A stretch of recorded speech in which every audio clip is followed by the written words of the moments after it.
Well, good morning, good afternoon, good evening, everyone. We're happy to have you with us today. My name is Allison Cosma. I am the Senior Advisor for Gender, Women, and Democracy at the National Democratic Institute for International Affairs, otherwise known as NDI.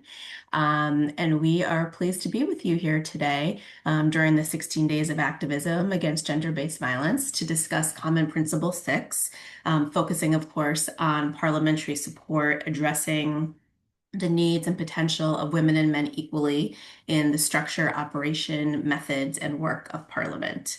Before we get started, I'll just highlight a couple quick housekeeping details. We are recording the session. We are asking people to rename your Zoom name, beginning with your country, followed by your name. We also ask that you keep your microphones muted until you're ready to speak. Feel free to keep your video on if you have the bandwidth to do so. We are inviting everybody to use the raise hand feature to ask questions or to use the chat when we get to the open discussion sections. In the interest of time, because we don't have too much time today, we are asking participants to limit their interventions to 3 minutes each.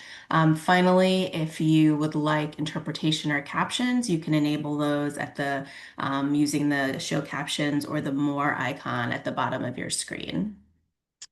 As we close out 2025 and reflect back on the year that saw the 30th anniversary of the Beijing Platform for Action, as well as the launch of IPU's Achieving Gender Equality Action by Action campaign, it's really an ideal time to focus on Common Principle 6 and to take stock of both the progress and challenges still facing us in advancing gender-sensitive parliaments.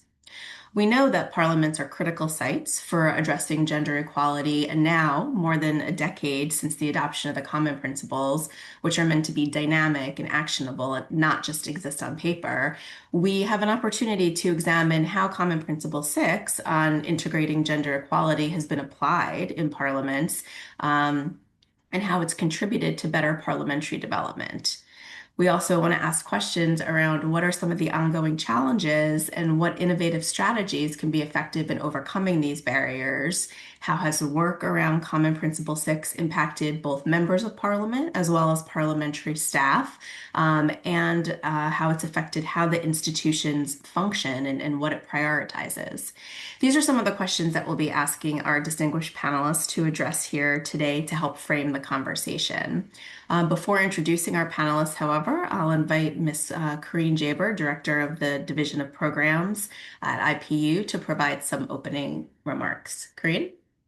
Thank you very much, Allison, and hello to everyone. Good morning, good afternoon, good evening. It's a real pleasure for me to welcome you today to this Sixth Expert Roundtable on the Common Principles for Support to Parliaments.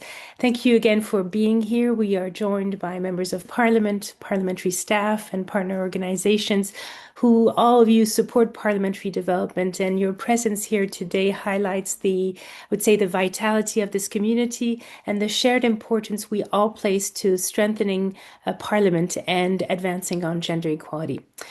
So as Alison mentioned, and as many of you know, the Common Principles were adopted by IPU parliaments in 2014 to serve as a common framework for effective support.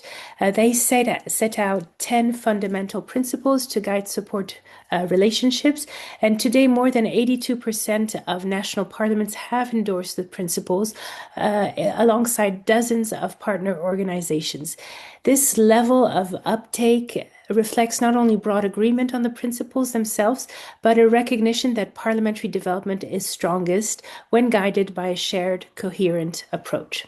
So as Alison mentioned earlier, our focus today is Common Principle 6, which calls for parliamentary support to address the needs and potential of women and men equally across the structures, operations, and work of Parliament. And this principle resonates very strongly with the IPU's priority theme this year of gender equality, which marks the 30th anniversary of the Beijing Declaration and Platform for Action on Women's Rights, the 40th anniversary of the beginning beginning of the women's movement at the IPU. And this meeting, as you mentioned as well, Alison, really fits at a very good moment as the world marks the 16 days of activism against gender-based violence. So, gender equality is not an add-on in parliamentary development. It is a core ingredient for inclusion and effectiveness. When half the population's perspectives and expertise are missing or ignored from parliamentary processes, the institution's performance suffers. And conversely, when parliaments integrate gender equality into their composition, organization, functioning, as well as planning, rules, practices, staffing, and working culture, the institution becomes more efficient, relevant, and capable of meeting the needs of all citizens by better performing throughout its legislative, oversight, and representative functions. Over the past decade, many parliaments have taken meaningful steps in this direction. We have seen parliaments integrate equality in strategic plans, expand it to the participation of men and women in leadership position, carry out gender sensitivity assessments, set up gender focal points, review facilities and working methods, and strengthen internal policies and mechanisms to address gender-based violence and harassment in parliament against women MPs and staff. Nonetheless, it must be said, persistent gaps and areas of resistance remain. Today's discussion is therefore an opportunity to openly take stock, share experiences, and identify tools and approaches that can help parliaments continue advancing on gender equality. Although we will hear of many initiatives today, and that's the whole point of this meeting, I'd like to maybe mention three initiatives linked to the IPU, and you'll find some links to those initiatives in the chat. The first I'd like to mention is the Plan of Action for Gender Sensitive Parliaments, which was adopted by the IPU in 2012. This key policy document was renewed in Rwanda in 2022 when IPU parliaments adopted the Kigali Declaration and recommitted to advancing gender-sensitive parliaments and gender equality. This plan of action is also complemented by a self-assessment toolkit for parliaments for measuring gender sensitivity. The second tool I'll refer to are the IPU guidelines for the elimination of sexism, harassment, and violence against women in parliament. A series of studies measuring sexism and harassment and violence against women in parliaments in Asia, Africa, and Europe are also at your disposal. And finally, as Alison mentioned as well, we launched this year a campaign on achieving gender equality action by action, and I invite you all to take part in this campaign, even if we're at the end of it, but it will certainly continue next year. And so we really want to maintain the momentum. So, dear colleagues, in closing, allow me to underline the importance placed by the IPU to this global community of parliaments and partners. We meet at a moment when parliaments everywhere are under strain, from fast-moving technologies and rising public expectations to renewed pressures on democratic checks and balances. The contexts differ, of course, but we all share a common goal, ensuring that parliaments remain strong, responsive, and resilient. Achieving this requires parliamentary support that is effective and coordinated. This is why the common principles are so important and why global communities like this one are essential. So thank you again for your commitment, and we really look forward to a rich and constructive exchange today. Thank you. Thank you, Corinne. As Corinne said, the integration of gender equality principles is not an add-on, and it's really foundational and critical for the effective operation of parliaments. And so today in our first panel, we'll be discussing how parliaments are going about doing that, how parliaments are integrating gender equality into their work, and what some of those impacts are. I'm very pleased to be joined today by three distinguished panelists. The first is Ms. Charlotte Cousins, Senior Researcher for Parliamentary Affairs from the Parliament of Ireland. She's also the IPU Parline Correspondent for the Irish Parliament, as well as to the European Centre for Parliamentary Research and Documentation. We're also pleased to be joined by Mr. Gilbert Bosco Enabe, who's the Deputy Clerk in the Parliament of Sierra Leone. He has 22 years experience in both public and private sectors. Before becoming Deputy Clerk, he served as Director of Programs, Research and Partnership in the Parliament of Sierra Leone. Finally, in our first panel, we'll be joined by Mr. Sasha Gavrich, Gender Officer in the OSCE, Office for Democratic Institutions and Human Rights, or ODIHR. He leads the Gender and Politics portfolio, working on women's representation and gender-responsive governance in Europe and Central Asia. Among other things, he's conducting gender audits of parliaments, parties, and NGOs. Sasha is also currently pursuing a PhD in gender and politics at Leipzig University. At this time, I would invite each panelist to take stock of the progress in implementing Common Principle 6 and to share some examples of how this has not only impacted members of Parliament and staff who make up the Parliament, but also how the institution functions and what it's prioritizing. I'd like to begin by inviting Ms. Charlotte Cousins to take the floor to share for about 5 minutes some of her thoughts. Charlotte? Hello from Dublin, and thank you for the invite to present here today. So what I'm going to do is I'm going to highlight a number of initiatives taken in Ireland in the past 5 years. I'm going to first focus on initiatives around women in politics, elected members, and then move on to the staff side of things because the two things are happening at the same time here. So there were a number of recommendations made by a Citizens' Assembly on Gender Equality in 2021. They were considered by a special parliamentary committee on gender equality that reported in 2022. Both of these bodies were working on gender equality in society in general, but they did focus on the participation of women in politics, both at local and national level. Then the previous speaker established the Forum on a Family-Friendly and Inclusive Parliament in 2021. That forum was unusual in two respects when it's compared to similar initiatives in other parliaments. First, because it was concerned with the full parliamentary community, so staff, not just elected politicians. And second, its focus was on inclusivity and diversity, and as such, it was not limited to making Parliament more attractive working place for women, but broader than that. So while the forum recommended that the Parliament conduct a gender sensitive assessment, that has not been undertaken to date. And in some respects, I think there isn't the political leadership, which is really important to have a successful assessment for that. But there's a lot of other things, as you'll see, going on. So each of these three bodies, and I'm happy to share those reports if people are interested in that, made a recommendation that paternity and parental leave be introduced for all elected representatives alongside maternity leave.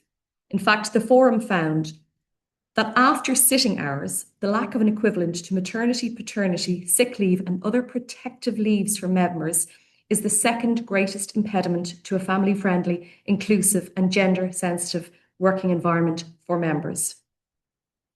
So it's important for you to note that members in the Irish Parliament continue to receive their salary regardless if they're absent for any reason, whether it's illness or maternity related.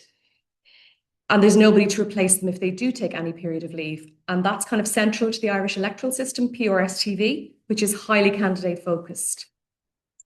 But what has happened in recent years, before I move on to that, in addition to that basic salary, members are paid an allowance, members of the Dáil and the Seanad are paid an allowance, and this is linked to minimum attendance. Sick leave is one of the grounds for having your attendance amended so that the member can receive their full allowance. But maternity leave is not a ground for having that attendance changed. So during parliamentary debates, members have referred to getting a sick cert from their doctor because they want to take maternity leave. They need to take maternity leave. They're about to have a baby. So that's been the situation. But legally, through legislation, maternity leave has been introduced in both the national parliament and at the local government level. And local government is a really important pipeline for women candidates in national politics in Ireland. Again, as I said, very candidate focused. So the legislation dealing with maternity leave for members was introduced around this time last year, but it has not yet been commenced. We're waiting for the department related to draft the necessary regulations to allow that to happen. It's part of the whole allowance regime, so because of that, it's a little bit more complex than it might seem at the outset, although, if there was a desire to do it, it could be done. At the local level, the legislation introduced allows members to opt to have a temporary substitute. And again, candidate-focused election system, I don't see any person ever doing that. The other thing they can do is they can have an additional administrative support for a period of 42 weeks. So maternity leave is in the process of being developed for politicians. The 3 reports I mentioned also recommended the introduction of remote voting, which would require a constitutional amendment. This is something that's over to politicians. There's no desire, no drive to introduce that, and no move in that foot. A gender quota was introduced in 2012, and it has been used at 3 electoral cycles to date. At the first election, it made a huge difference, but it hasn't really made much of a difference since. It sort of consolidated the election of women and the number of women candidates. And what's the political parties are being blamed as gatekeepers through the late selection of women candidates and the nomination of women to unwinnable seats. So there are 2 problems going on there. Interestingly, this time last year, the Dáil Éireann elected the first female speaker. There was a woman speaker in the Senate in the 1980s, but it's a rare thing yet here. The Irish Women's Parliamentary Caucus, which was first established in 2017, is in the process of being reconvened in this Parliament. It has the support of the Parliamentary Service through a secretariat, and it's establishing links with another caucus in the Northern Ireland Assembly in Stormont. There are also several women's caucuses established within local government. So there's patterns, there's mirroring of activities going on across local and national politics. In 2020, I hate to interrupt you, but we are at time if you want to wrap up. That's okay. I'm just going to mention my other headlines. Political violence has been treated by a task force. Members now get advice and there's an allowance. It's recognised in Ireland as elsewhere that it is women and minority candidates who suffer the most political violence, whether that's online in person. The Parliamentary Service, we have a woman sec-gen for the first time. We have a 50-50 balance in our membership board. We've almost equal number of men and women. Our gender pay gap isn't too bad. I'll leave it there. Thank you so much, and I'm so sorry to have to cut you off. Thank you for your comments, and I'd like to invite Mr. Gilbert Anabe to the floor next for your 5 minutes of comments. Thank you. Yeah, thank you very much. I'm Gilbert Bosco Nabe, and I am the Deputy Clerk of the Parliament of Sierra Leone. And I will want to make a presentation that will look at the intervention from the IPU and how, to a large extent, some of the very critical challenges related to equality were kind of addressed. And I will really quickly run through some of the actions we took and what are the current outcomes in Sierra Leone. Now, before the intervention of IPU and when our parliament, let's say the 4th parliament in Sierra Leone, the gender or the female representation within the House of Parliament was just a paltry 11, 12, and 13% in terms of female representation. There were a couple of reasons responsible for that, because in Sierra Leone, we have more of a kind of patriarchal structure in which, in fact, in some districts in Sierra Leone, there is this apparent kind of feeling that women should never take up positions in good positions of governance in Sierra Leone. So in the north, for example, there is a whole kind of structure in which women are only meant to be largely seen but not heard in terms of decision making. So such was the case that it was difficult for female aspirants to even aspire for higher political positions. So therefore, the percentage was low. In fact, before that, it was like 4%, but when it came up to like 20, the 4th parliament, it ran up to like 13 to 12%. But now, a deliberate attempt was made in which, in the year 2022, we decided to legislate what became known as the Gender Equality and Women's Empowerment Act of 2022. And that particular legislation was deliberately meant to see how a very strong action could be taken to see women, to increase the female participation. So as part of that also in the Elections Act, there was a commitment to ensure that for every 3 candidates that were selected for a political party, because we went into what became known as the PR system, the proportional representation, you need to ensure that at least one woman is nominated for that position. So no matter what, within that system, you will ensure that after every 2 men, there should be a deliberate attempt to get a female represented. So when we had the elections in 2023, we used to have something like 12%, 13%, as I mentioned. But this time, the representation increased to 30% direct representation. And that particular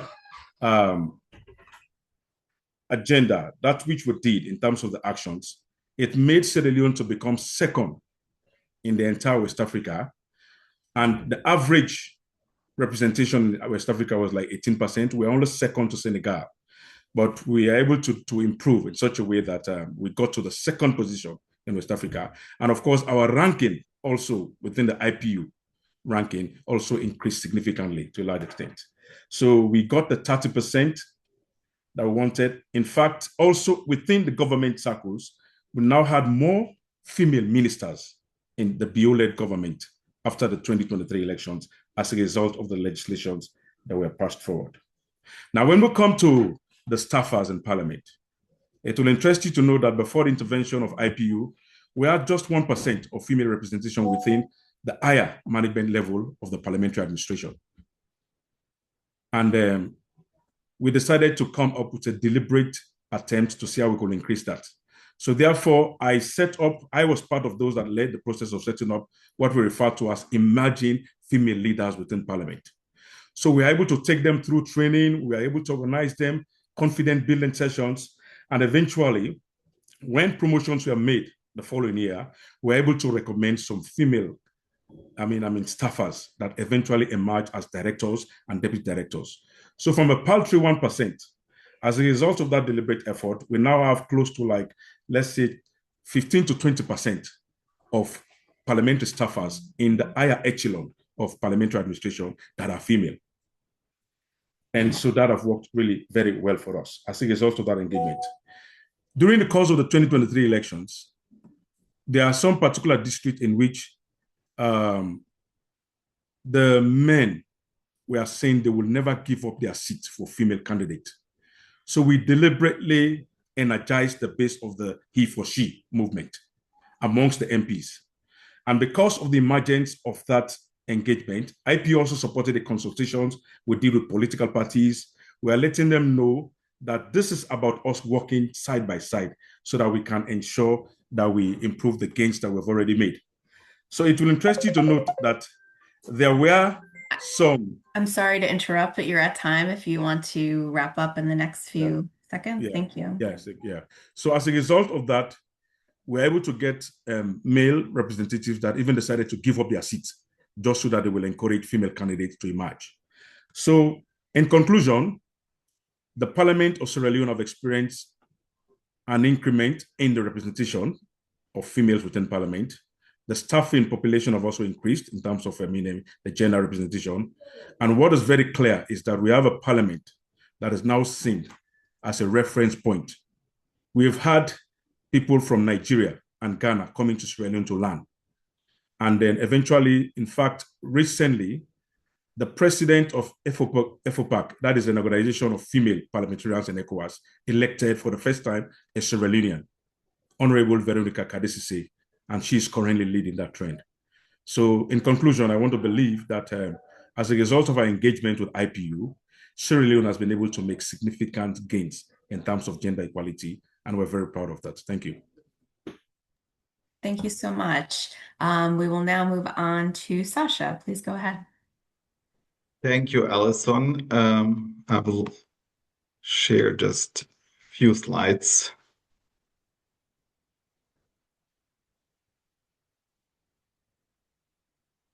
Okay, I hope it's everyone can see the slides. So, dear ladies and gentlemen, honorable members, and dear parliamentary staff, greetings from Sarajevo and Bosnia and Herzegovina. It's really a pleasure to join you today for this discussion on how we can move from principle of gender equality in parliamentary development to practice in line with the common principle 6.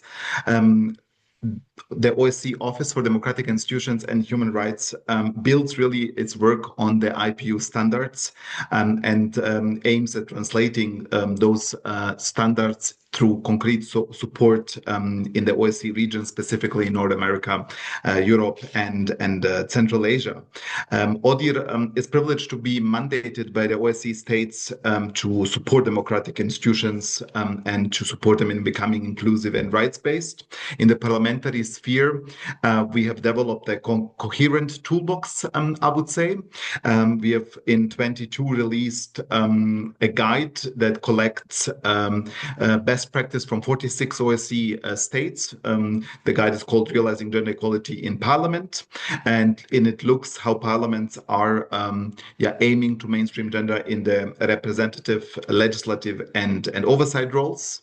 Based on this very intensive research exercise, we've also released a step-by-step participatory gender audit methodology together with our colleagues from the OSCE Parliamentary Assembly. Furthermore, within those bigger toolbox, we have also a big research that is based on data from 48 parliaments from the OSCE space, specifically on how parliamentary bodies for gender equality function and how they lead on institutional reforms.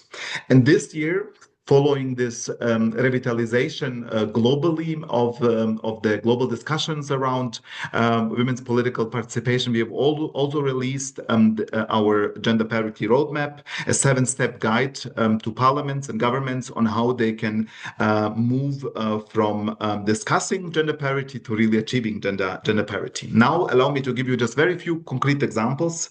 The first group of concrete support that we deliver to OSCE states are the participatory gender audits. We had the privilege to work with parliaments like North Macedonia, Malta, Slovenia, Kyrgyzstan, and most recently with Latvia, Albania, and Serbia.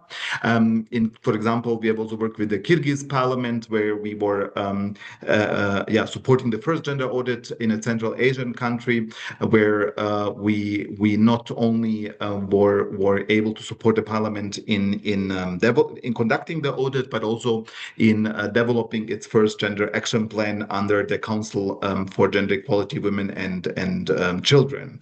A second group of activities and support to parliaments is regional peer learning to really accelerate change. This year, for example, in June, we brought together 16 parliaments in Helsinki to exchange on the lessons learned from the global gender-sensitive parliaments agenda. 80 members of parliament and staff have come together, and as a result, they endorsed the so-called Helsinki pledges on gender-sensitive parliaments, a call for parliaments really to recommit to audits, parliamentary gender action plans, and strengthen the bodies for gender equality. The pledges have informed follow-up work, like, for example, our just last week's activity in the German Bundestag, hoping to convince the Bundestag also to adopt a gender action plan. And thirdly, let me highlight also that we also believe that institutional change will not happen without the involvement of male leaders. We have released our Sarajevo tool on engaging male political leaders for gender equality politics, a hands-on practical methodology that serves parliaments on how MPs can reflect on their biases, but also identify really concrete actions that they can undertake. This Sarajevo tool has been transformed into concrete work in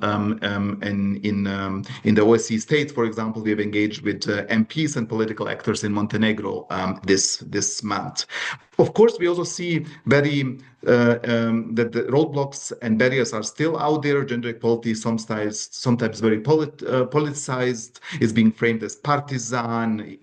It's being understood as a not so important issue, and that can sometimes be reflected on how also parliamentary gender equality bodies stay under-resourced, and how overall leadership positions and workplace cultures tend to be very patriarchal still. We believe that the strategies are out there: participatory gender audits, strong parliamentary bodies for gender equality, action plans and parity goals, and of course the engagement of male leaders is fundamental. Let me close with 3 little learnings, broader learnings. groups.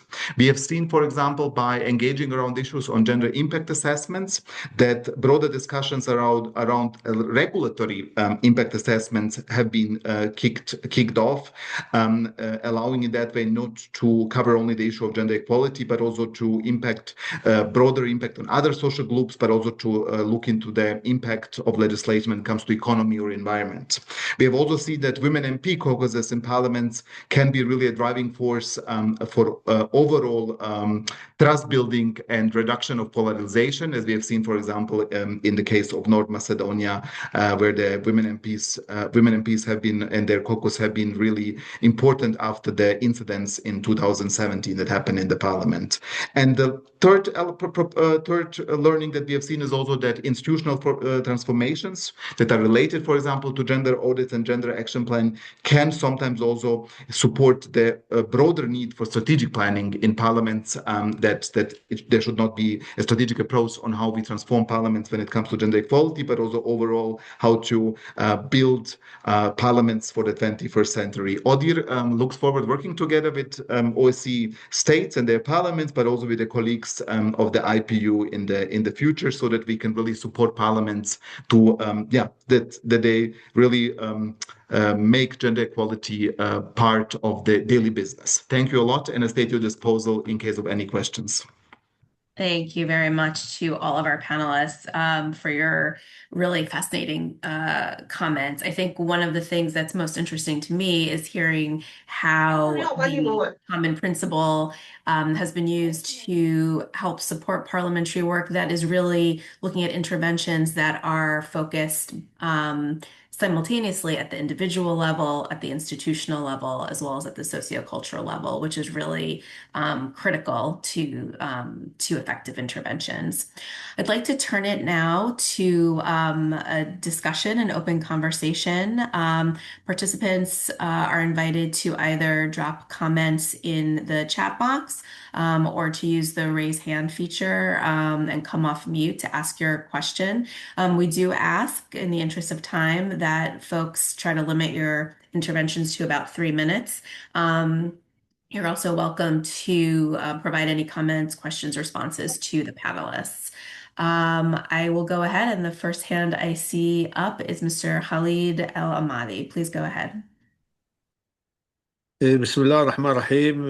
صلاة والسلام على رسول الله. نقدم لكم حقيقة كل الشكر والتقدير على هذا الحديث اللي تقدمتوا فيه، وحقيقة حديث مثري وجيد، ونحن سعداء وفخورون بكم. حقيقة أنتم نموذج للنساء التي تقدمون خدمة في ما يخص البرلمانات على مستوى العالم. كما تعلمون أن الثقافة العربية والإسلامية هي ثرية بهذا الجانب، بالمساواة بين الرجال والنساء، كما قال الرسول صلى الله عليه وسلم: الرجال شقائق النساء، أي بما معنى أن هناك في مساواة بين الرجال والنساء كإرث ثقافي موجود لدينا. وكما تعلمون أيضا أن دولة قطر من الدول التي هي نشيطة في هذا الجانب. لدينا في البرلمان القطري 3 أعضاء، وكذلك نائب الرئيسي أيضا امرأة. فأنا أعتقد أفضل حاجة لكي نستند إليه، بغض النظر عن النظر إلى نوع الجنس، هي الكفاءة.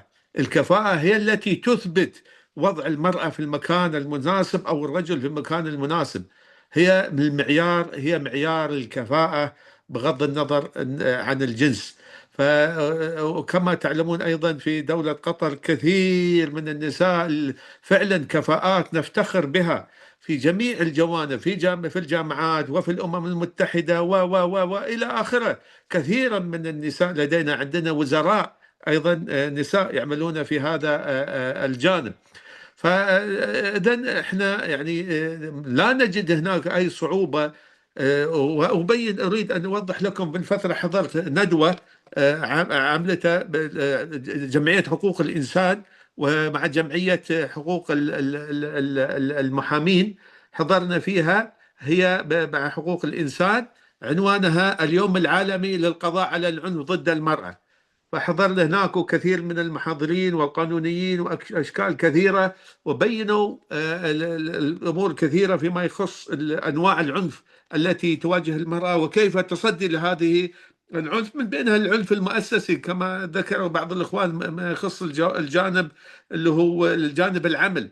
فإذا هناك الحمد لله نحن نعتقد أن دولة قطر تمشي بخطى حثيثة تماشيا مع الأفكار التي طرحتموها أنتم في هذا اللقاء من قبل المختصين في هذا الجانب، وماشيين بحثى يعني ثابتة وحثى تريث وكفاءات ومعايير لشغل الوظيفة، لهذا النظر إلى الكفاءة والقدرات التي يمكن أن يعني تقوم بها المرأة لإدارة مكانها ومنصبها في هذا الجانب. واسمحوا لي حديث كثير لكن لا نريد أن نطول في هذا الجانب، وفعلا نحن نشكركم على هذا اللقاء للجميع. شكرا.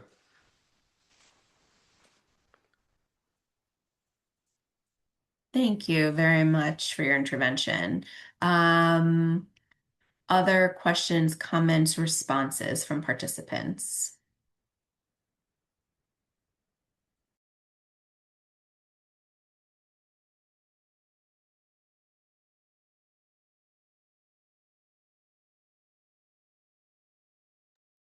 And in case your hand is up and I'm not seeing it on my screen, feel free to unmute yourselves to make your intervention. I would also invite Sasha, Gilbert, and Charlotte to add any additional comments that you may not have had the time to share and or respond to your co-panelists.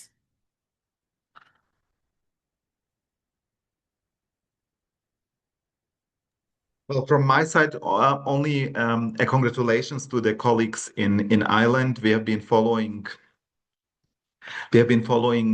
the Citizens Assembly developments. It has been really an empowering example on how a parliament can innovate, can engage new target groups, get citizens on board to identify the needs for institutional reforms, policy reforms, legal reforms. This is really a bright example, at least for us in the OSCE space in Europe and in Central Asia and North America. We had also the privilege to have speakers from the Irish Parliament presenting the specific case to other parliaments in the OSCE space at one event we have done. Additionally, also I think that the forum on family-friendly parliaments that was hosted by the Irish Parliament is another great example on how a parliament can look into inclusivity issues.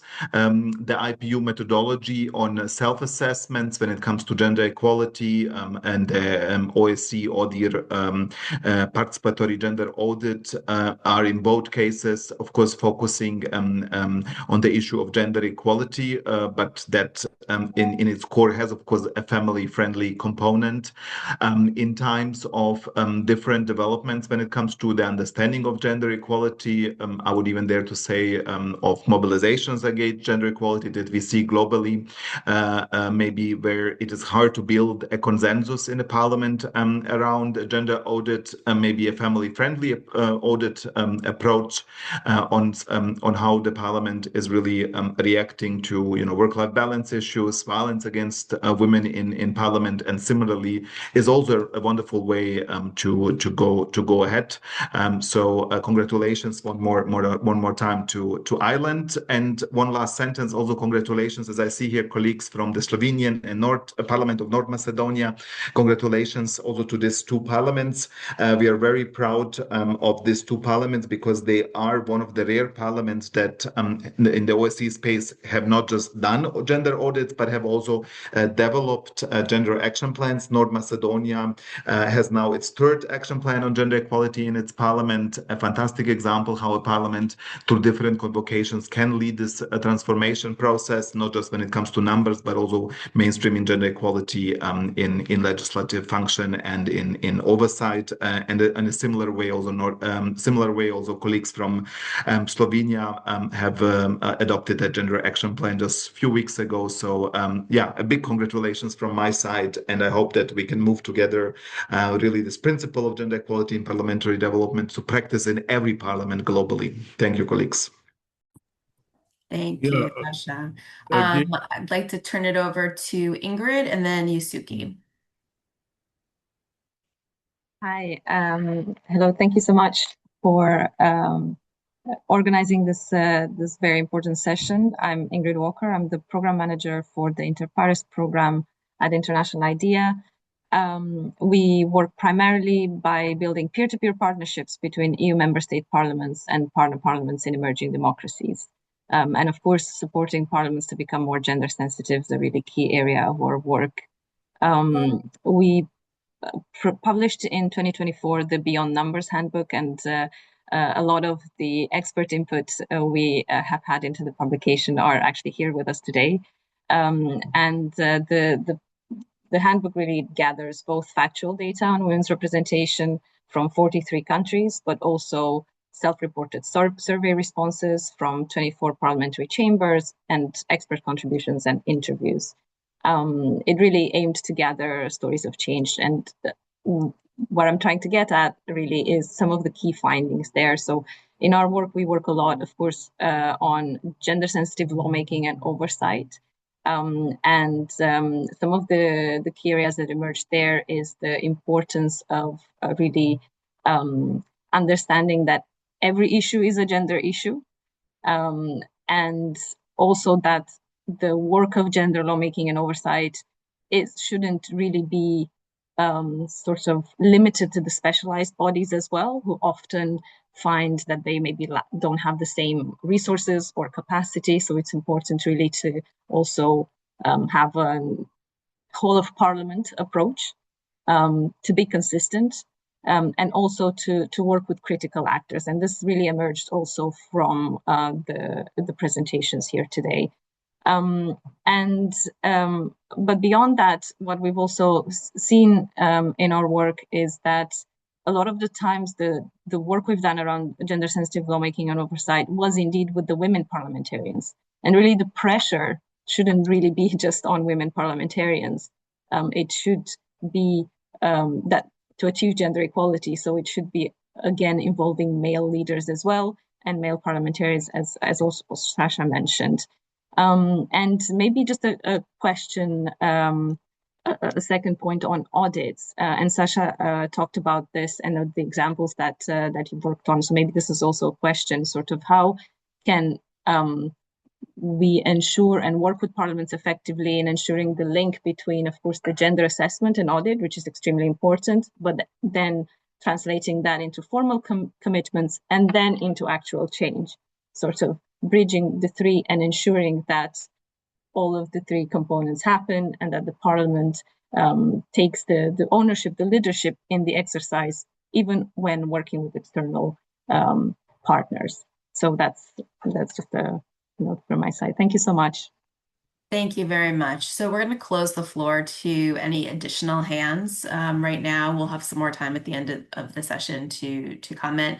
But right now, I again will go to Yusuke and then to Professor Barrowin in Libya.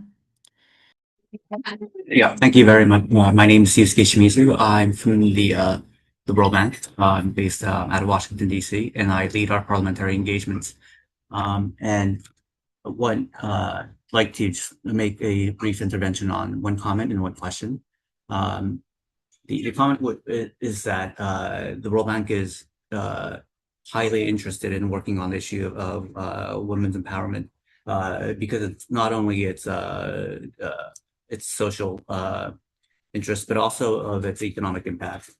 Just to know one example, we found that for example, gender-based violence costs the EU only $366 billion annually, underscoring the substantial importance of this issue, not only as a right in itself, but also its economic impacts. We have various initiatives such as the Women in Law, in which analyzes benchmarks the various progress that countries have made with regards to gender equality. And also operations on the ground, such as financing for education institutions that help address this issue. On the other hand, we're also at the bank working to revamp our engagements with parliamentarians at the global level and at the country level.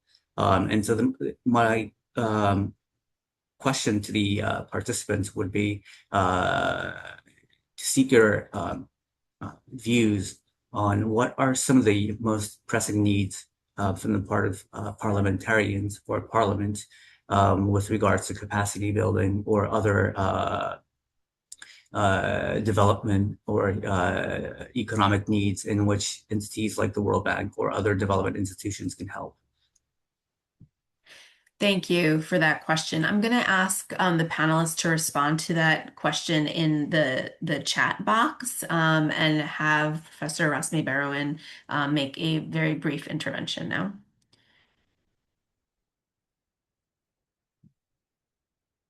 Professor Barrowan, go ahead, please.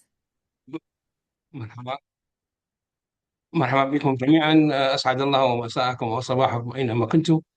تحية لكم من مقر البرلمان الليبي في مدينة بنغازي بصفتي نائب لرئيس الديوان أو Deputy Secretary General of the Libyan House of Representatives.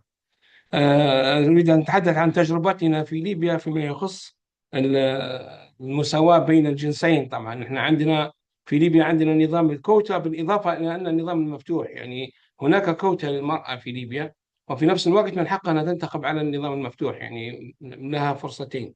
بالنسبة للحقوق في ليبيا للنائبات نحن لدينا ما يقارب 28 نائبة وهن يعني من النشطات جدا ولهم تمثيل دولي. احنا عندنا نساء تمثل ليبيا في البرلمان الاي بي يو، في البرلمان الافريقي وفي البرلمان العربي. بالاضافه الى ان النائب المقرر في البرلمان الليبي هي سيده. هذه من ناحيه المناصب. بالنسبه للحقوق، الحقوق عندنا في ليبيا المراه تتمتع بنفس المرتبات التي يتميز بها الرجل، سواء الميزات أو في العلاوات أو في المرتب. فالمرأة مثلا إذا كانت طبيبة فلها نفس راتب الطبيب. هذا من قبل وإلى الآن لا يزال يستمر. بالإضافة إلى الميزات الأخرى الموجودة في البرلمان، سواء كان باقي العلاوات خاصة بالسكن وبالتنقل وكذا، فإن المرأة لها نفس حقوق الواجبات في هذا المنحى. الإضافة الأخرى أن المرأة في ليبيا سواء كانت في وظيفة أو في البرلمان تتمتع بميزات أكثر من الرجل في الأجازات. فمن حقها الأجازة اللي ممكن تناقش في برلمانات أخرى، أجازة الحمل، أجازة الوضع، أجازة الرضاعة، الوقت الرضاعة، ساعات مخالفة العمل. بالإضافة إلى شيء آخر، أن حتى المرأة عندما يتوفى عندها جوزها فلها 4 أشهر و10 أيام، هذا باي إسلاميك لو، حتى بالقانون الإسلامي والثقافة العربية الإسلامية، يعني هذا حق مشروع المرأة، فهي نصيبها من الأجازات يفيض على الرجل. الشيء الآخر بالنسبة لباقي النشاطات السياسية، المجال مفتوح. هناك مشكلة أعتقد في بعض المجتمعات وبعض البرلمانات، هي ينبغي أن لا نقفز فوق الثقافة، لأن المايند سيت أو التركيبة الذهنية من المجتمعات تختلف من المجتمع إلى مجتمع.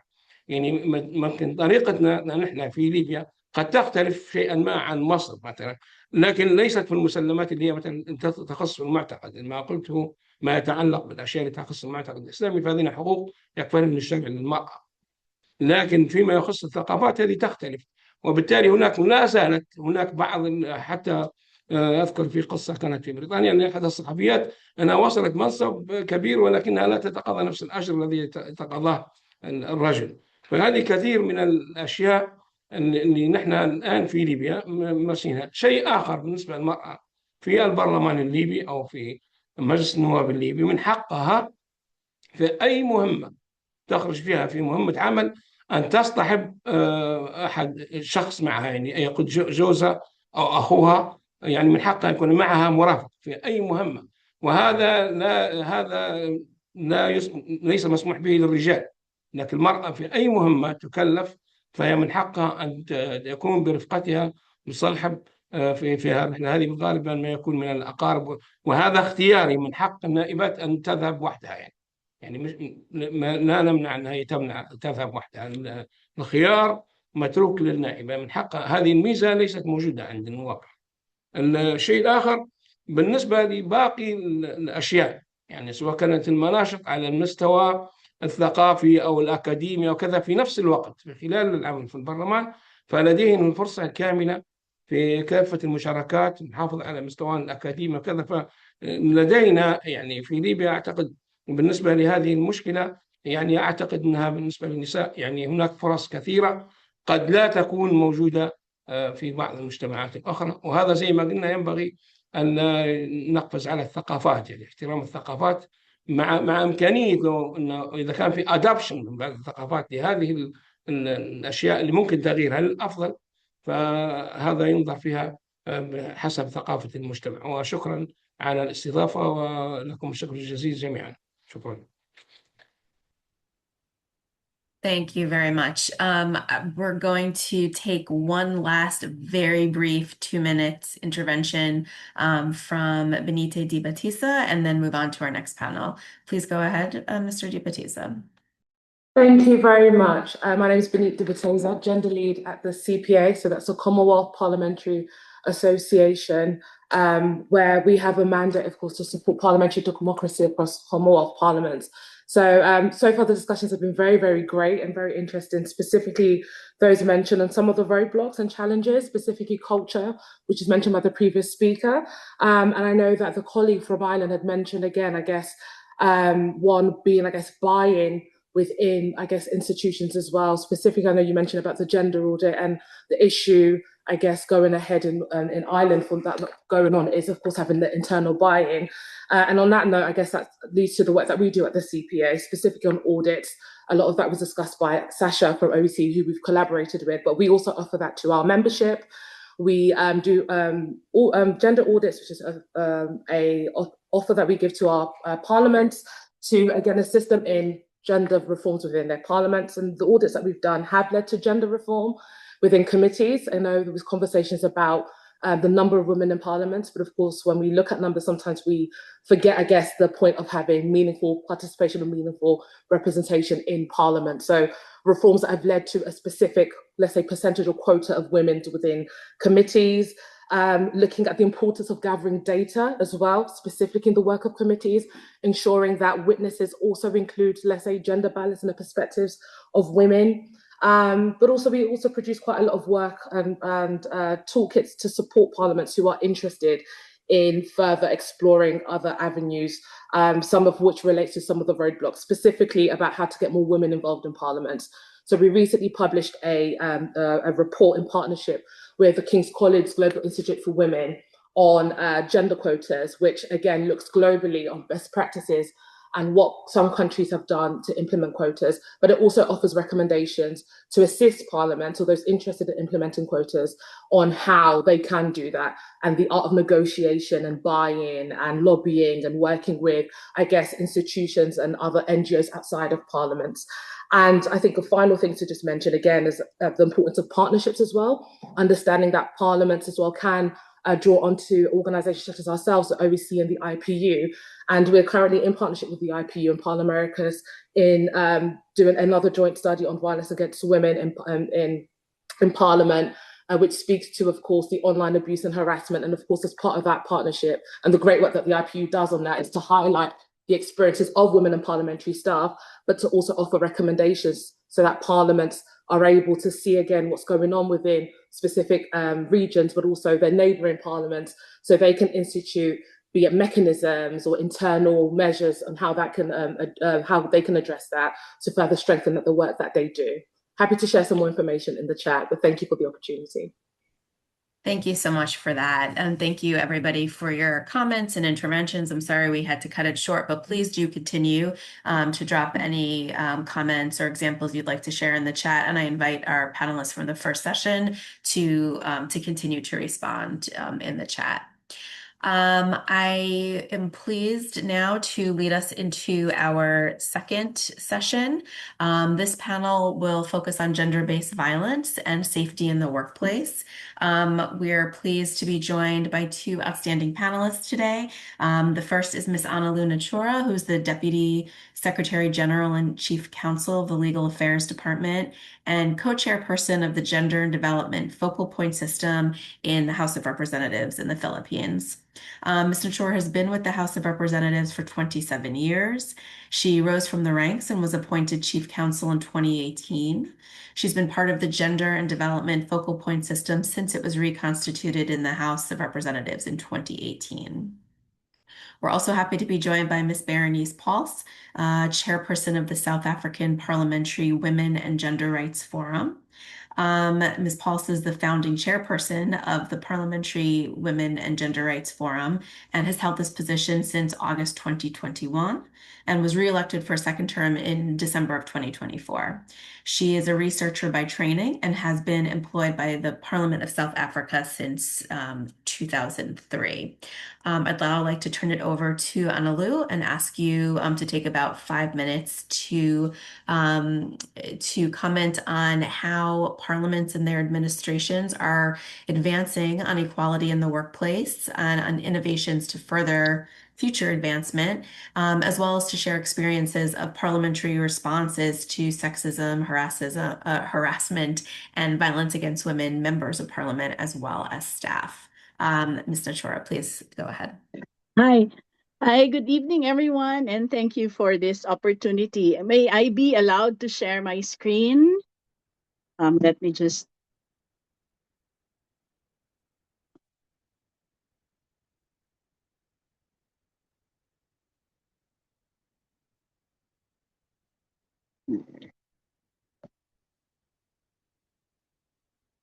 I'm sorry, do you see it already? Perfect. Yes, we can see that. Okay, good. Okay. I'm sorry. There. Well, I'm speaking as co-chairperson of the Gender and Development Focal Point System. This is the legal basis for the creation of this organization.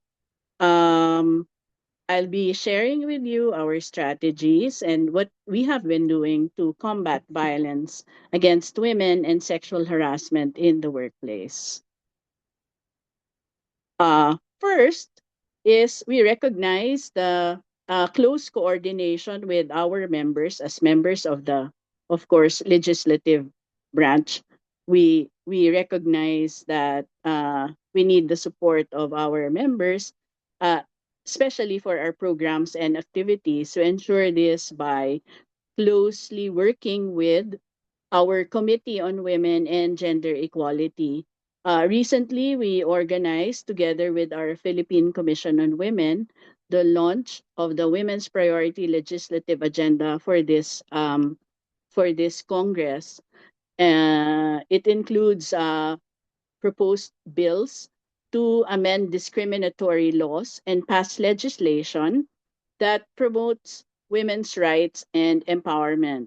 This was endorsed to our members who have already expressed their support and commitment to pass these bills in this 20th Congress.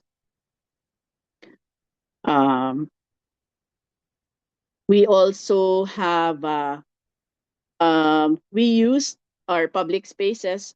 We mounted a comic wall art initiative. This raised awareness and educated our employees and the public who visit the House of Representatives about gender-based violence in public and online spaces, in the workplace, and even at home. The exhibit promoted gender sensitivity through compelling visual storytelling.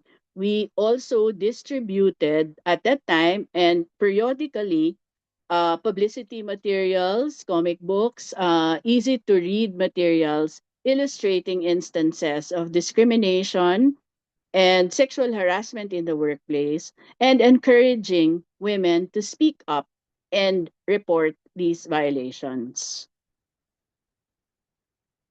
To promote a gender fair and inclusive workplace, we institutionalized the conduct of gender sensitivity training sessions for our employees and service providers. These sessions are facilitated by in-house trainers from our gender and development focal point system. This aims to raise awareness on gender issues, challenge gender bias, and foster respectful and equitable interactions within the institution. To date, we trained a total of 640 out of about 1,800 employees already.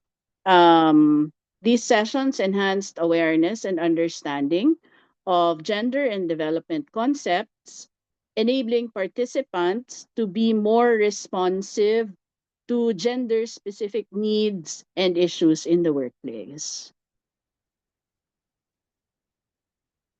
To eliminate bias, discrimination, and stereotyping in legislative documents, we launched a publication entitled Inclusive Voices.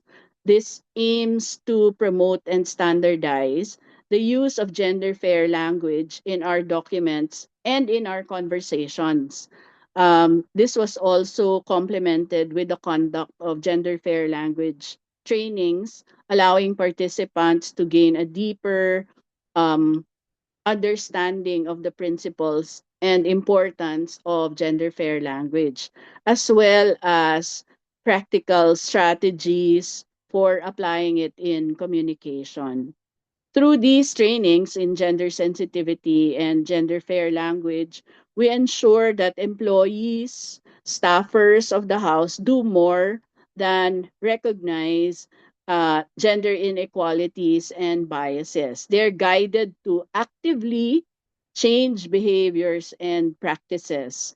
These efforts are vital in transforming the organizational culture into one that upholds respect, equality, and accountability, and in creating a workplace where violence against women and sexual harassment are effectively prevented and eliminated. And in order to fully eliminate violence against women and sexual harassment, multiple factors have to be considered, one of which is the issuance of the policy that underscores the rules and processes in reporting and handling sexual harassment complaints. We established the Committee on Decorum and Investigation of Sexual Harassment Cases. This is mandated by law. This acts as our internal mechanism for addressing sexual harassment by investigating complaints, ensuring penalties are imposed after due process, and preventing future incidents. We have a dedicated hotline and email for immediate advice on available remedies.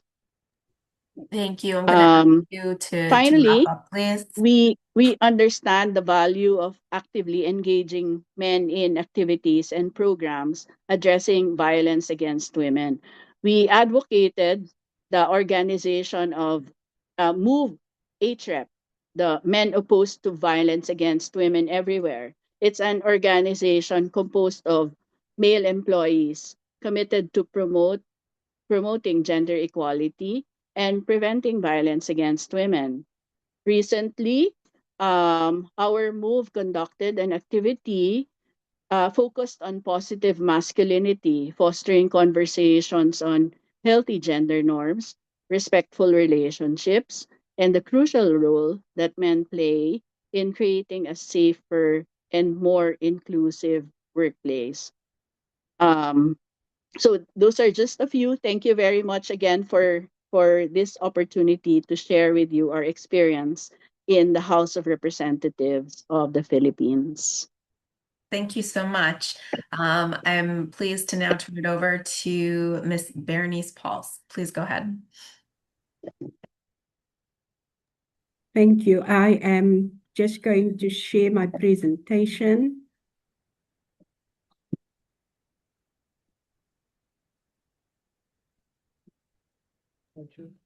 We can see that. Thank you.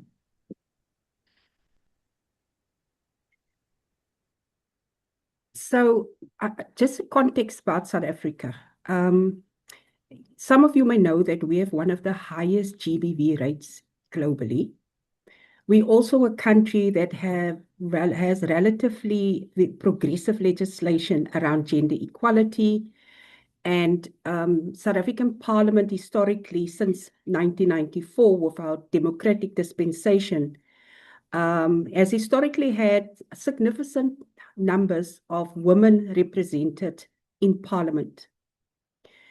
And so from a global perspective, we were not doing too poorly when you look at parliaments and what's happening in our national legislature and as well as the regional or provincial legislatures.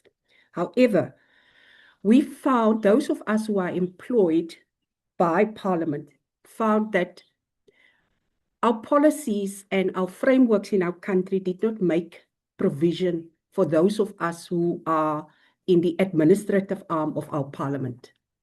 And so if you look at some of those frameworks and documents, you would have noticed that there's not even, for many of them, there's not even reference in terms of acknowledging women who work in Parliament. So we felt left out. And so for quite a number of years, we lobbied to establish a structure of our own. Our structure, it was established in 2020. And I wanna stop here and say that our path that we decided to follow in South Africa in terms of promoting gender equality in our South African Parliament is a bit different. I am an employee of Parliament, but you would have heard that I was elected to my position. We chose to follow this route. So we established in 2020 a structure called the Parliamentary Women and Gender Rights Forum in Parliament, which consists out of an executive structure. And in addition to that, we also then established gender champions at each business unit level. And the gender champions at each business level unit is ultimately responsible for basically doing the grassroots work when it comes to gender equality and raising issues.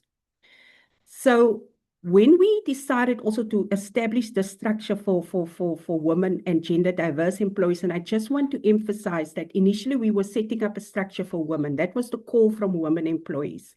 But then colleagues who were gender diverse, and when I speak about gender diverse, it's gender non-binary, and I refer to gender non-binary and gender non-conforming persons, approached us and said, look, we'd like you to consider including us in your structure because we feel invisible in this institution.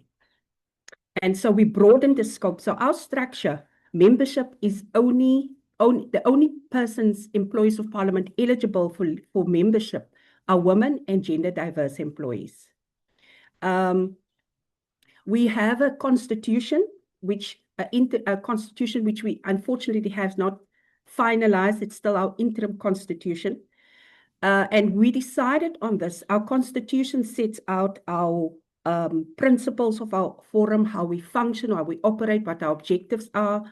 And most importantly, it also gives us protection, because one of the issues that we built into our interim constitution is we realized that if you have a structure that's meant to speak truth to power in a bureaucratic and patriarchal institution, as parliaments tend to be, it is inevitable that there will be times when you may not see completely eye to eye on issues of gender equality. And so we needed to include a clause to allow the forum to speak for itself on matters where it may disagree with the administration on issues of gender equality. And so in our constitution, that protection for the forum to speak out on these matters independently of Parliament is also incorporated in our constitution. Which makes us very unique, because you would find that often in bureaucratic institutions, you have an official communication channel. You would see behind me is our own forum logo. And so when we communicate about issues of gender equality in the institution, we communicate under our forum logo and our own forum, in our own forum, voice. We have a budget funded by Parliament entirely and managed by the forum directly. And because one of the things you find is if you look at how South Africa, so when we established the structure, we also looked at what best practice in South Africa, what is working and what's not working. And so we also looked at some of the assessments that were done on, for example, the gender focal points located in the administration, in the executive branch of government, and what some of the challenges were. And so one of the challenges we picked up was, one, the issue around budget, that budgets are often not ring-fenced or separate. And when you have challenges, the budget often gets redirected somewhere else. And I have to say, despite the fact that we have our own budget, so we cannot be redirected anywhere else under the direct management of the forum and the leadership, we also operate in the confines of parliamentary procedure and parliamentary frameworks of how you manage money. So I just shared with you briefly our core values. This is how our structure, this is our organogram. As already mentioned, that we have gender champions, and then of course we have two key committees, our disciplinary committee and our appeals committee. The coordinating committee, headed by the chairperson of our structure. We have elections every 3 years, report to the head of human resources, who is our gender sponsor, who's the sponsor of our structure.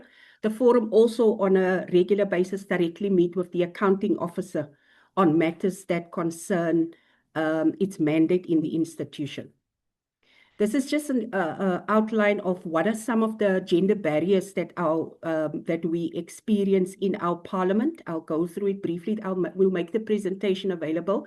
Some of the work that we do, a lot of it is around obviously advocacy. We do quite a bit of work around influencing policy and strategy. 2 years ago, we participated in a process where we reviewed a total of, I think now 20 policies and 2 additional proposals around policies that we went through an extensive exercise of viewing all these policies, taking them through a gender lens and making extensive comments around how these policies can be improved. We also sit on core structures, such as currently we're going through a change management process. We are represented there, as well as our realignment process of our institution. And very importantly, this is a statutory structure that's required by South African law, the Employment Equity Forum, that sets out equity targets for the institution. We also represented there. So we are able to influence in a strategy and policy in that way. We also do a bit of casework. I hate to cut you short. We are at time, so if you can wrap up, but please do share your slides with everybody. Will do. Thank you. In conclusion, I think we've learned quite a few lessons. One of the things we didn't do initially is we didn't foster a close working relationship with the political structures in Parliament, such as the Women's Caucus. And we realize now that we actually need their support for some of the initiatives that we are pursuing. And so this is something that we want to, going forward, we want to strengthen. One of the interesting things that we encountered was, gender equality in South Africa is a big thing. It's an issue. And you often people pledge support publicly, but you of course find that when a new structure is established, there's a lot of contested power in the institution. So I don't think we were entirely ready for that, but we've learned quite a bit.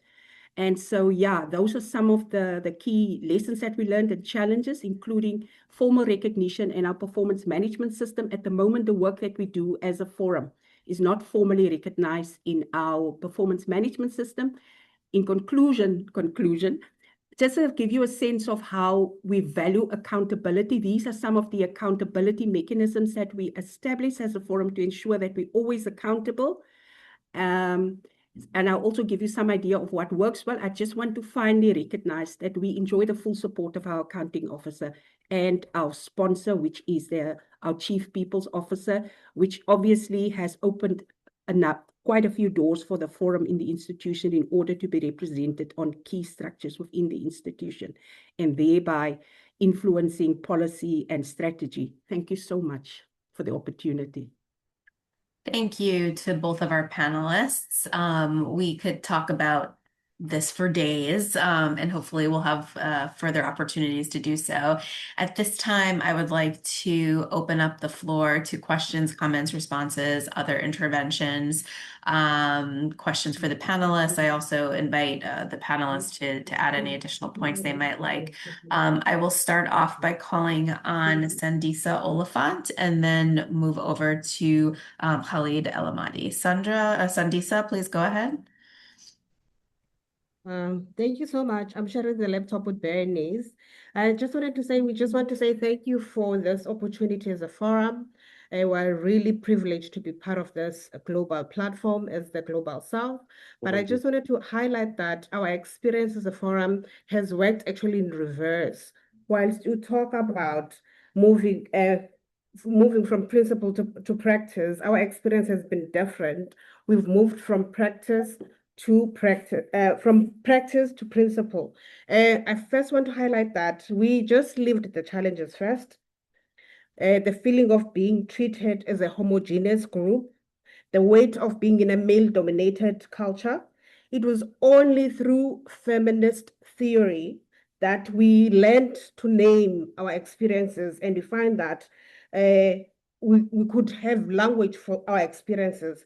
We learned that our experiences are around being treated as homogeneous, as women who have homogeneous experiences, meant that intersectionality, right? We also learned that being in an institution that is male-dominated, we learned that that is actually theory that is foundational when it comes to feminist institutionalism. And also we learned as well that our lived experiences actually is knowledge, and that is found in standpoint theory. So through these experiences, we're able to move from, navigating through experience, and then we found the principles later. So our experience was actually different. So I just wanted to highlight that. Thank you so much. Thank you for highlighting that and really bringing the concept of intersectionality and the importance of an intersectional approach to our work to the forefront. That's really critical. We will go to Khalid and then Professor Rasmi Barrowan. Please go ahead.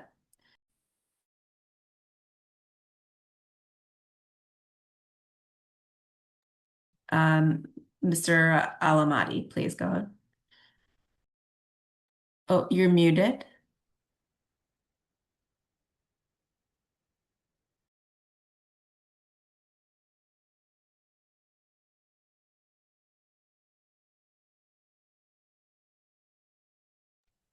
Still muted.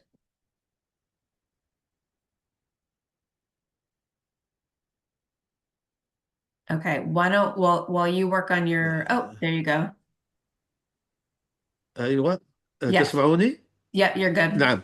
عفوا، هناك لدي فقط سؤال. هل هناك إحصائيات دقيقة يعني في جوانب متعددة للعنف التي تتعرض لها النساء؟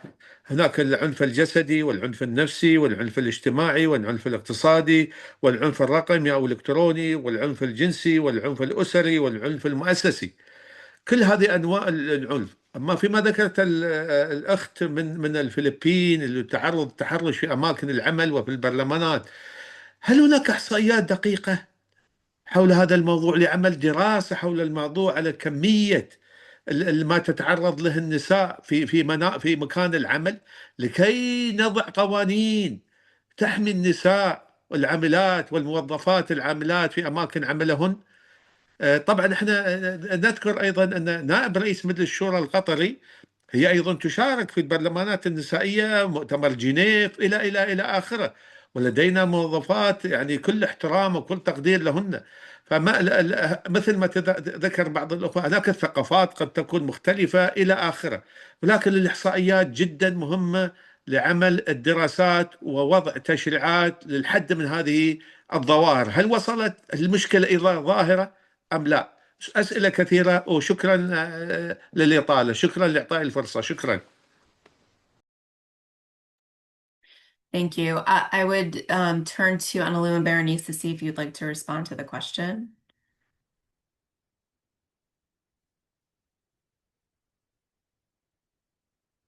Thank you.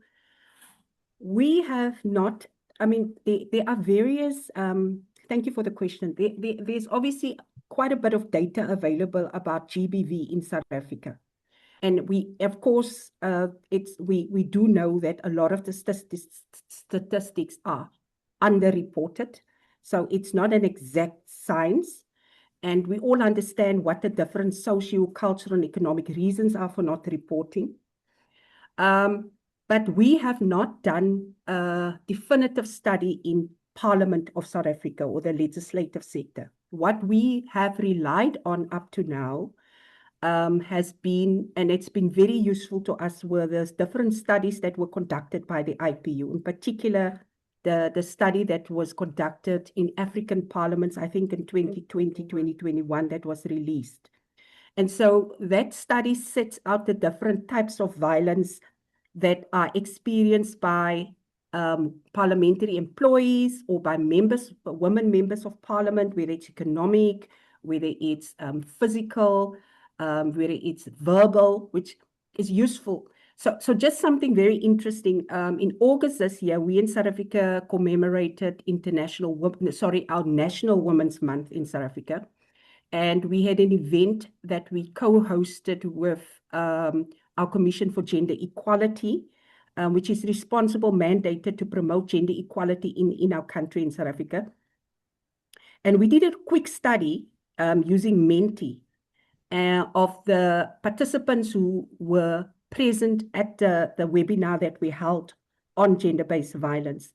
And the Menti survey, although it was a very quick, kind of survey, it correlated with the findings from the IPU with respect to gender-based violence. It closely correlated with the percentage. And so you would also know that, and we understand that based on the studies that were conducted, the 3 different studies that were conducted, and of course the global one, a 4th one, by the IPU, shows us that in African parliaments, physical violence against women and sexual violence in African parliaments are significantly higher than in the rest of the regions. So we haven't done, but our sense is, and from what we've done, that quick survey that we did in August indicates that the IPU study is quite spot on when it comes to the levels of violence perpetuated against women in African parliaments. Thank you. Thank you very much. And I mean, I'm so glad that you raised the question. I mean, and as Berenice said, we know that that violence against women and gender-based violence continues to be underreported, but there are a number of really excellent tools, as mentioned, to help identify and measure those incidences. So anytime that you are able to create new initiatives to really identify and measure gender-based violence, it's incredibly helpful for advocacy and legislative efforts, et cetera. I will turn it over to Professor Barrowan. Please go ahead.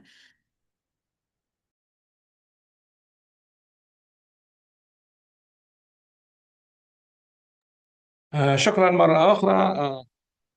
أتفق تماما مع كلام السيد خالد فيما يخص عملية الإحصاء.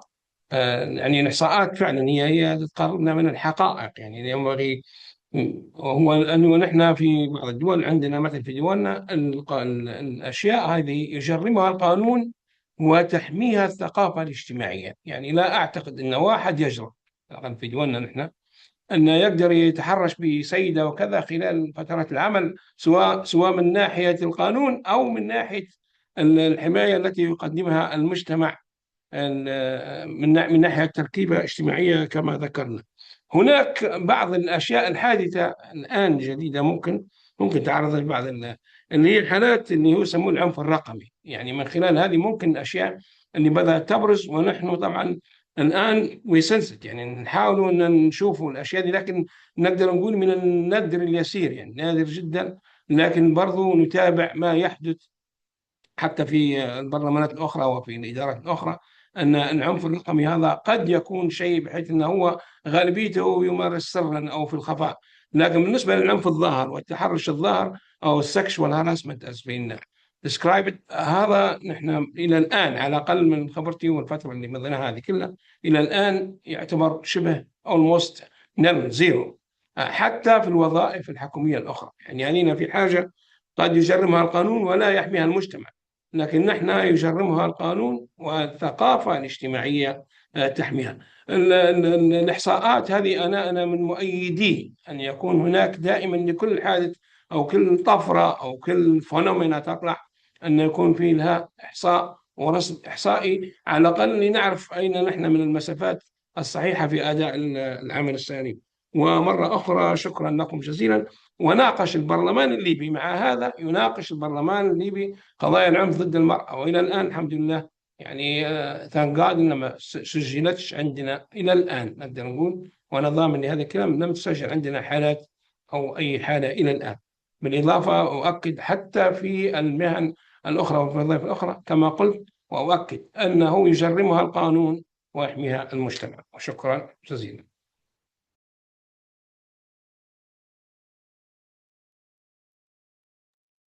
Thank you. I will turn the floor over to Ms. DiPatisa, please. Go ahead. Thank you.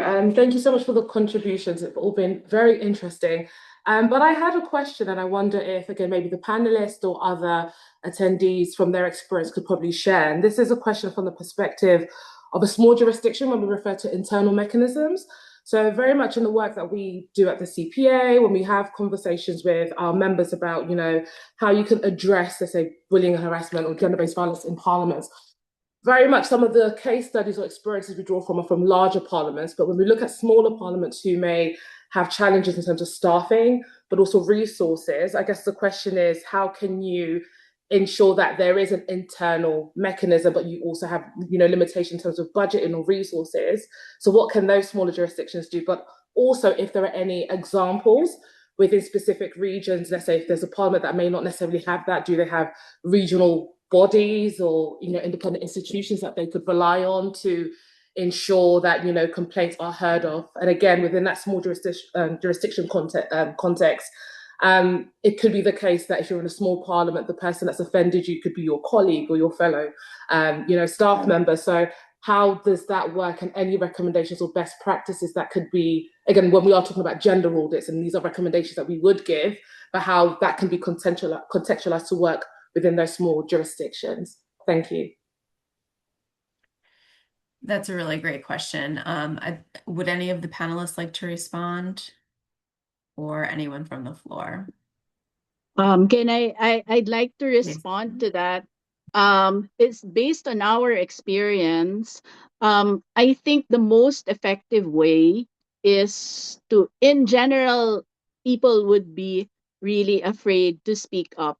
That's why we don't get the accurate numbers. But when we established a confidential way of reporting, someone, I think it's how people can basically trust that internal mechanism you establish.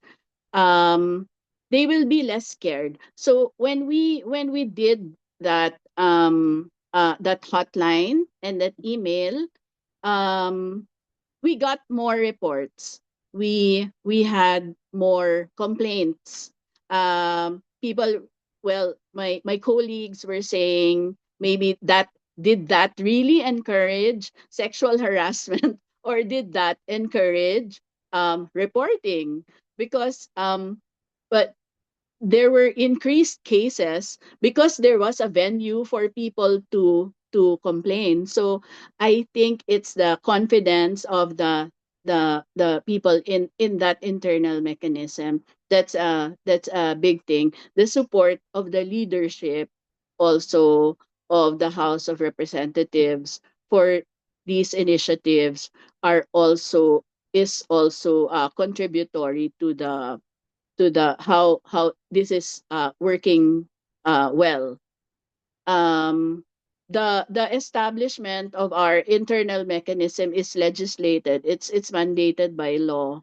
So all agencies of the government have to have this, except that implementation has not all have implemented in the same manner, but yeah, it depends to a large extent on how confident the people are in the system. Could I add Yes, something, please go sorry, from ahead. South Africa?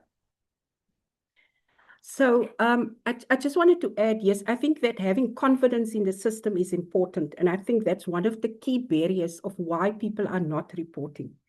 And even when we were doing our SNAP survey in August, we asked people, and this was interesting, what would be one of the reasons for not reporting? Some of them were saying and this is probably because we, in the global south, and we have at the moment, we having significant unemployment issues in our country. But one of the key issues that people raised was they did not want to see the alleged perpetrator losing his or her employment. And so I think that we need to understand what the barriers are so that we can address that. I just wanted to comment on what internal mechanisms. So I did mention I indicated in the presentation that we do casework as a forum. One of the issues that has come out is that because our structure consists out of fellow employees who has sort of a second job now in the institution, and because our structure is semi-autonomous and it has protection based on the constitution that it has, we are approached by a number of, and increasingly numbers of our colleagues who see the forum as an alternative structure to reporting directly to the employer. And so what we've done is we would communicate the statistics that we have, but people often feel that they do not want to report directly to the institution because there are set processes in place and they do not always want to follow those very administrative processes. The other issue that I think is that is often underplayed when it comes to gender-based violence is it takes a significant emotional toll on the person who reports. And what our model makes provision for in South Africa is we provide emotional support throughout the process to the complainant.